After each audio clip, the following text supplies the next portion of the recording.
আসসালামু আলাইকুম। সংবাদে আপনাদের সবাইকে স্বাগত জানাচ্ছি। আমি ফিরোজ তোহা। শুরুতেই সংবাদ শিরোনাম। বাংলাদেশের সর্বশেষ গুরুত্বপূর্ণ আপডেট সংবাদে আপনাকে স্বাগত। শুরুতেই সংবাদ শিরোনাম, পরে বিস্তারিত। শুরুতেই জানাবো কক্সবাজারে বিমান বাহিনীর ঘাঁটিতে হামলা, যা জানালো আইএসপিআর। কক্সবাজারে বিমান বাহিনীর ঘাঁটিতে স্থানীয় দুর্বৃত্তদের হামলার কথা জানিয়েছে আন্তঃবাহিনী জনসংযোগ পরিদপ্তর আইএসপিআর। সোমবার ২৪শে ফেব্রুয়ারি দুপুরে আইএসপিআর এক প্রেস বিজ্ঞপ্তিতে জানায়, বিমান ঘাঁটির পাশের সমিতিপাড়ায় কিছু দুর্বৃত্তরা অতর্কিত হামলা চালিয়েছে বিমান ঘাঁটিতে। এ ব্যাপারে বাংলাদেশ বিমান বাহিনী প্রয়োজনীয় ব্যবস্থা গ্রহণ করছে। এরপর জানাবো ১০৩ জন পুলিশ কর্মকর্তার বিপিএম পিপিএম পদক প্রত্যাহার। ২০১৮ সালে বিতর্কিত জাতীয় সংসদ নির্বাচনে অংশ নেওয়া সাবেক পুলিশ মহাপরিদর্শক আইজিপি চৌধুরী আবদুল্লাহ মামুন সহ ১০৩ জন পুলিশ কর্মকর্তার বিপিএম পিপিএম পদক প্রত্যাহার করা হয়েছে। এদিকে চ্যানেল ওয়ান সম্প্রচারে বাধা ঘটল। বেসরকারি স্যাটেলাইট টিভি চ্যানেল ওয়ান দীর্ঘ ১৬ বছর বন্ধ থাকার পর অবশেষে হাইকোর্ট থেকে নির্দেশ এসেছে, এখন থেকে চ্যানেল ওয়ান সম্প্রচার করতে হবে। উল্লেখ্য, চ্যানেল ওয়ান তারেক জিয়ার বন্ধু গিয়াসউদ্দিন এর মামুনের মালিকানাধীন প্রতিষ্ঠান বলে জানা গেছে। এবারে জানাবো বিপ্লব কুমার সরকার ও মেহেদী হাসান বরখাস্ত। বিনা অনুমতিতে চাকরিতে অনুপস্থিত থাকায় ডিএমপির সাবেক দুই যুগ্ম কমিশনার বিপ্লব কুমার সরকার ও এসএম মেহেদী হাসানকে সাময়িক বরখাস্ত করা হয়েছে। স্বরাষ্ট্র মন্ত্রণালয় জননিরাপত্তা বিভাগের পুলিশ এক শাখা থেকে জারি করা পৃথক প্রজ্ঞাপনে আদেশ জারি করা হয়। প্রজ্ঞাপনে সই করেন সিনিয়র সচিব নাসিমুল গনি। প্রজ্ঞাপনে বলা হয়েছে, ডিএমপির সাবেক যুগ্ম পুলিশ কমিশনার অ্যাডমিশন অ্যান্ড গোয়েন্দা দক্ষিণ বিপ্লব কুমার সরকার ও ডিএমপির ট্রাফিক দক্ষিণের যুগ্ম পুলিশ কমিশনার মেহেদী হাসানকে বরখাস্ত করা হলো। এদিকে এসকে সুর চৌধুরীর স্ত্রী ও মেয়ের আগাম জামিন বাতিল। নির্ধারিত সময়ের মধ্যে সম্পদ বিবরণী দাখিল না করার অভিযোগে দায়ের করা মামলায় বাংলাদেশ ব্যাংকের সাবেক ডেপুটি গভর্নর শীতাংশু কুমার সুর, এসকে সুর চৌধুরীর স্ত্রী সুবর্ণা সুর চৌধুরী ও কন্যা নন্দিতা সুর চৌধুরীর আগাম জামিন স্থগিত করেছে আপিল বিভাগ। এবং সর্বশেষ জানাবো, সুযোগ পেলেই বিএনপিকে ছুরিকাঘাতের চেষ্টা করছে জামাত, বললেন রিজভী। জামাত যখনই সুযোগ পেয়েছে বিএনপিকে পেছন থেকে ছুরিকাঘাত করার চেষ্টা করেছে বলে মন্তব্য করেছেন বিএনপির সিনিয়র যুগ্ম মহাসচিব রুহুল কবির রিজভী। সোমবার দুপুরে পল্টনে বিএনপির কেন্দ্রীয় কার্যালয়ের সামনে আয়োজিত এক অনুষ্ঠানে সব কথা বলেছেন তিনি। প্রিয় দর্শক, এতক্ষণ শুনছিলেন সংবাদ শিরোনাম, এবারে বিস্তারিত। তবে তার আগে বন্ধুরা, অনুরোধ থাকবে সংবাদটিতে একটি লাইক দিন। এই চ্যানেলে আপনি নতুন হয়ে থাকলে আমাদের সংবাদটি দেখতে দেখতে চ্যানেলটি সাবস্ক্রাইব করে রাখুন। কমেন্ট করে বন্ধুরা আপনার মূল্যবান মতামত জানিয়ে দিন আপনি বিশ্বের কোন দেশ থেকে বা বাংলাদেশের কোন স্থান থেকে আমাদের এই সংবাদটি দেখছেন এবং শুনছেন। এবারে বিস্তারিত। কক্সবাজারে বিমান ঘাঁটিতে হামলা, যা জানালো আইএসপিআর। কক্সবাজার বিমান বাহিনীর ঘাঁটিতে স্থানীয় দুর্বৃত্তরা হামলা চালিয়েছে জানিয়ে আন্তঃবাহিনী জনসংযোগ পরিদপ্তর আইএসপিআর বিজ্ঞপ্তি প্রকাশ করেছে। সোমবার ২৪শে ফেব্রুয়ারি দুপুরে আইএসপিআর এক সংবাদ বিজ্ঞপ্তিতে জানায়, বিমান বাহিনীর ঘাঁটির পাশে সমিতিপাড়ায় কিছু দুর্বৃত্ত অতর্কিত হামলা চালায়। এ ব্যাপারে বাংলাদেশ বিমান বাহিনী প্রয়োজনীয় ব্যবস্থা নিচ্ছে। স্থানীয় সূত্র থেকে জানা গেছে, বিমান বাহিনীর ঘাঁটি কক্সবাজার সংলগ্ন সমিতিপাড়ায় উচ্ছেদ অভিযানকে কেন্দ্র করে এই হামলা চালিয়েছে দুর্বৃত্তরা। তারা বিমান বাহিনীর ঘাঁটিকে কেন্দ্র করে হঠাৎ করে অতর্কিত হামলা চালায়। স্থানীয় প্রশাসন, বাংলাদেশ বিমান বাহিনীর সদস্যরা পরিস্থিতি সামাল দেওয়ার চেষ্টা করছেন বলে জানা গেছে। কক্সবাজারে বিমান বাহিনীর ঘাঁটিতে এটি হামলা সর্বপ্রথম।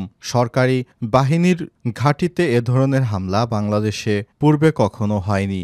এটি কঠিন থেকে কঠিনভাবে দমন করা হবে বলেও এমনটা ইঙ্গিত দেওয়া হয়েছে। ১০৩ জন পুলিশ কর্মকর্তার বিপিএম পিপিএম পদক প্রত্যাহার 2018 সালে বিতর্কিত জাতীয় সংসদ নির্বাচনে অংশ নেয়া সাবেক পুলিশ মহাপরিদর্শক আইজিপি পর্যায়ের চৌধুরী আবদুল্লাহ আল মামুন সহ 103 জন পুলিশ কর্মকর্তার পিপিএম পদক প্রত্যাহার করে নিয়েছে রাষ্ট্রপক্ষ। রাষ্ট্রপতির আদেশক্রমে স্বরাষ্ট্র মন্ত্রণালয় জননিরাপত্তা বিভাগের সিনিয়র সহকারী সচিব তৌফিক আহমেদ স্বাক্ষরিত এক প্রজ্ঞাপনে এই আদেশ জারি করা হয়েছে। প্রজ্ঞাপনে বলা হয়েছে 2018 সালের 30 ডিসেম্বর অনুষ্ঠিত বিতর্কিত দশম জাতীয় সংসদ নির্বাচনে প্রত্যক্ষভাবে জড়িত নিম্নবর্ণিত 103 জন কর্মকর্তার অনুকূলে প্রদানকৃত বাংলাদেশ পুলিশ পদক 2018 এর বাংলাদেশ পুলিশ পদক বিপিএম বাংলাদেশ পুলিশ পদক বিপিএম সেবা রাষ্ট্রপতির পুলিশ পদক বিপিএম রাষ্ট্রপতির পুলিশ পদক বিপিএম সেবা নির্দেশক্রমে প্রত্যাহার করা হলো। 2018 সালে এটি নির্বাচন উপলক্ষে শেখ হাসিনা এই পদকগুলো পুলিশের কর্মকর্তাদের দিয়েছিলেন ডামি নির্বাচন সঠিকভাবে পরিচালনা করার জন্য। এই পদকগুলো অবশেষে অন্তর্বর্তীকালীন সরকারের নির্দেশে বাতিল করা হয়েছে বলে জানা গেছে। স্থানীয় সময় 24 ফেব্রুয়ারি বিষয়টি নিশ্চিত করে প্রজ্ঞাপন জারি করা হলো। চ্যানেল ওয়ান সম্প্রচারে বাধা কাটল। বেসরকারি স্যাটেলাইট টিভি চ্যানেল ওয়ান বন্ধ করে দেওয়ার নোটিশ বাতিল চেয়ে করা আবেদন খারিজ করে হাইকোর্টের দেয়া আদেশের বিরুদ্ধে লিপ্ট আপিল গ্রহণ করে আদেশ দিয়েছে সর্বোচ্চ আদালত। সোমবার 24 ফেব্রুয়ারি সকালে আপিল বিভাগের জ্যেষ্ঠ বিচারপতি আশফাকুল ইসলামের নেতৃত্বাধীন 4 বিচারপতি আপিল বেঞ্চ হাইকোর্টের রায়ের কার্যতালিকা স্থগিত করে দেন। এ সময় আদালতে চ্যানেল ওয়ানের পক্ষে ছিলেন জ্যেষ্ঠ আইনজীবী ব্যারিস্টার মোহাম্মদ রুহুল কুদ্দুস কাজল, অ্যাডভোকেট পলাশ চন্দ্র রায়, অ্যাডভোকেট কাজী আক্তার হোসেন, অ্যাডভোকেট মোহাম্মদ মাসুম বিল্লাহ ও ব্যারিস্টার মারুফ ইব্রাহিম আকাশ। পরে ব্যারিস্টার রুহুল কুদ্দুস কাজল সাংবাদিকদের বলেন, এই আদেশের ফলে 16 বছর পর চ্যানেল ওয়ান খুলতে সব আইনি বাধা কাটল। আওয়ামী লীগ সরকার ক্ষমতায় আসার পর 2010 সালের 27 এপ্রিল চ্যানেল ওয়ান সম্প্রচার বন্ধ করে দেওয়া হয়েছিল। Bangladesh telecommunication regulatory commission BTRC channel ওয়ানের ফ্রিকোয়েন্সি বরাদ্দ বন্ধ করার পর টিভি চ্যানেলটি কর্তৃপক্ষ এ বিষয়ে হাইকোর্টে আবেদন করে। আবেদনটি খারিজ হয়ে যায়। এই সময় সরকারের পক্ষ থেকে বলা হয়েছিল, অনুমতি না নিয়ে চ্যানেল ওয়ান কর্তৃপক্ষ আমদানি করা সম্প্রচার যন্ত্রপাতি বিক্রি করেছে, আর সেজন্য চ্যানেলটি বন্ধ করে দেওয়া হয়েছে। উল্লেখ্য, চ্যানেল ওয়ান ব্যবসায়ী গিয়াসউদ্দিন মামুনের মালিকানাধীন। তিনি বিএনপির ভারপ্রাপ্ত চেয়ারম্যান তারেক রহমানের ঘনিষ্ঠ হিসেবে পরিচিত। বিপ্লব কুমার সরকার ও মেহেদী হাসান বরখাস্ত। বিনা অনুমতিতে চাকুরিতে অনুপস্থিত থাকায় ডিএমপির সাবেক 2 যুগ্ম কমিশনার বিপ্লব কুমার সরকার ও এস.এম. মেহেদী হাসানকে বরখাস্ত করা হয়েছে। স্বরাষ্ট্র মন্ত্রণালয়ের জননিরাপত্তা বিভাগ পুলিশ শাখা 1 থেকে জারি করা পৃথক প্রজ্ঞাপনে আদেশ জারি করা হয়েছে। প্রজ্ঞাপনে সই করেন সিনিয়র সচিব নাসিমুল গনি। প্রজ্ঞাপনে বলা হয়েছে, ডিএমপির সাবেক যুগ্ম পুলিশ কমিশনার অ্যাডমিশন অ্যান্ড গোয়েন্দা দক্ষিণ বিপ্লব কুমার সরকার এবং ডিএমপির ট্রাফিকের দক্ষিণ যুগ্ম পুলিশ কমিশনার এস.এম.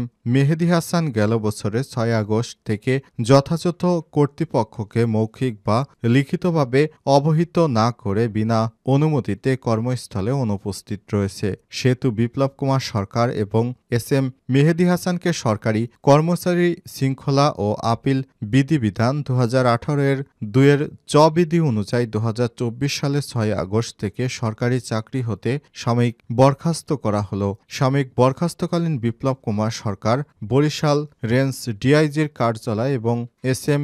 মেহেদী হাসানকে সিলেট রেঞ্জ ডিআইজির কার্যালয়ে সংযুক্ত থাকবেন এবং বিধি অনুযায়ী খোরপোশ ভাতা প্রাপ্ত হবেন বলেও প্রজ্ঞাপনে উল্লেখ করা হয়েছে।